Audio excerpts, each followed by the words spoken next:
What began as a fairy tale romance between Crown Prince Frederik of Denmark and the beautiful, intelligent Mary Donaldson of Australia has now transformed into a deeply scrutinized royal union plagued by whispers, photographs, and bombshell revelations. The once unshakable image of Denmark's most adored couple has been shaken to its core, and now, all alarms have been raised again. At the center of this swirling media hurricane is a moment frozen in time, November 8, 2023. A date now etched into the annals of Danish royal controversy. On that day, Spain's Lecturas magazine published a series of images that would rock the foundations of Amalienborg Palace and ignite an international royal scandal. The images showed King Frederik, then Crown Prince, walking closely through the historic and romantic streets of Madrid, not with his wife Queen Mary, but with Genoveva Casanova, a Mexican-born Spanish socialite, known for her beauty and connections to European aristocracy. From the moment those images were released, the Danish public, loyal monarchists, royal watchers, and international media began a relentless pursuit of truth. What were the future King of Denmark and Genoveva Casanova doing in Madrid alone, appearing relaxed, intimate, and undeniably close? Why was Queen Mary absent, and more importantly, what did this meeting signify about the true state of their marriage? Initially, the royal court attempted to downplay the situation. Official statements were minimal, and no direct acknowledgement was made about the Madrid meeting. Yet the silence spoke volumes. What followed was a wave of speculation that seemed to confirm what many had feared. The marriage between Frederik and Mary was under real strain, and not just the kind that comes with royal duty and the pressures of public life. Sources close to the Danish royal family began leaking information anonymously to the press, painting a picture of distance, emotional detachment, and years of unresolved tension. Queen Mary, known for her composure, discipline, and unwavering devotion to her role, was reportedly blindsided by the images. Insiders claimed that she had not been informed about Frederik's trip to Madrid in advance, nor about his meeting with Casanova. The Queen, who had long endured the heavy burden of adapting to royal life in a foreign land, was now facing the betrayal of trust that no title or tiara could protect against. As days passed, more disturbing details emerged. The Madrid trip had not been a formal engagement, and no staff from the Danish palace had accompanied Frederik. This fueled the narrative that this meeting with Genoveva was personal, and possibly clandestine. Photographers captured them laughing, sharing quiet conversation, and walking side by side as if they had known each other intimately for some time. And although no photo showed overt romantic interaction, the context, secrecy, and body language were enough to spark outrage, suspicion, and heartbreak. Then came Genoveva's statement. In a surprisingly prompt response, Casanova denied any romantic involvement with King Frederik. She explained that their meeting was spontaneous and innocent, merely the result of a shared social circle and coincidence.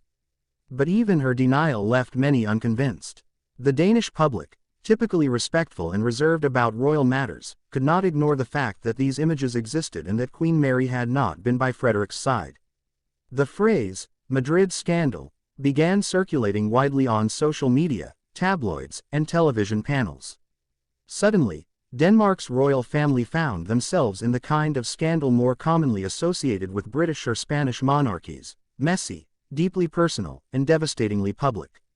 In the following weeks, Queen Mary was noticeably absent from several royal appearances. When she did appear, observers noted a visible tension in her body language. Her once warm smiles appeared forced, and her interactions with King Frederik, though professional, lacked their usual spark. Body language experts were called upon to analyze their public behavior. Several concluded that Queen Mary appeared distant, withdrawn, and carefully guarded, while Frederik seemed unusually subdued, often avoiding eye contact or close proximity with his wife.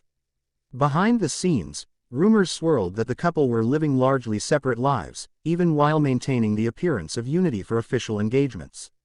Friends of the royal couple, some speaking anonymously, painted a picture of a marriage that had been fraying for years. They spoke of Queen Mary's increasing sense of isolation in Denmark, the weight of her duties, and the sacrifices she had made for love.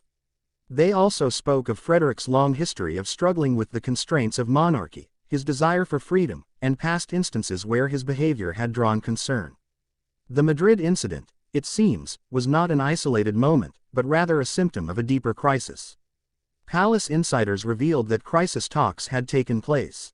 Queen Mary, fiercely proud and intensely private, was said to be devastated but determined to maintain dignity. She reportedly confronted her husband with a simple question: why?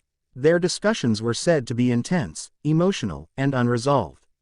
Some sources even speculated that the Queen considered a temporary separation or moving out of Amalienburg Palace with the couple's children. It is unclear whether any such decision was taken, but what is certain is that the monarchy has not been the same since. Public opinion in Denmark remains divided. While some continue to support Queen Mary as the embodiment of grace and loyalty, others express sympathy for King Frederik, citing the suffocating pressures of royal life. However, the shadow of Madrid still looms, and the court's refusal to provide clarity has only deepened the mystery.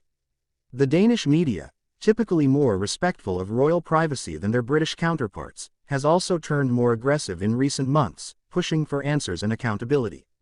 As the story develops, every royal appearance is now scrutinized.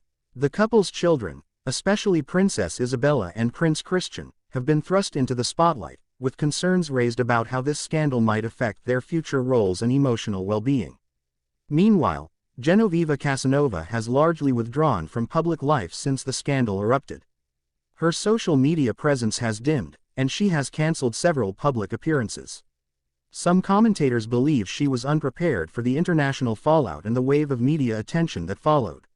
What lies ahead for the Danish royal couple is uncertain. Some sources close to the palace suggest that private counseling has been initiated. Others believe that a formal separation may be considered after the public attention subsides. Queen Mary, however, remains committed to her children and to her role as queen consort, even if her heart has been deeply wounded. For now, Denmark watches and waits. Will this beloved royal couple weather the storm and emerge stronger, or is this the beginning of a painful unraveling behind palace doors? One thing is certain.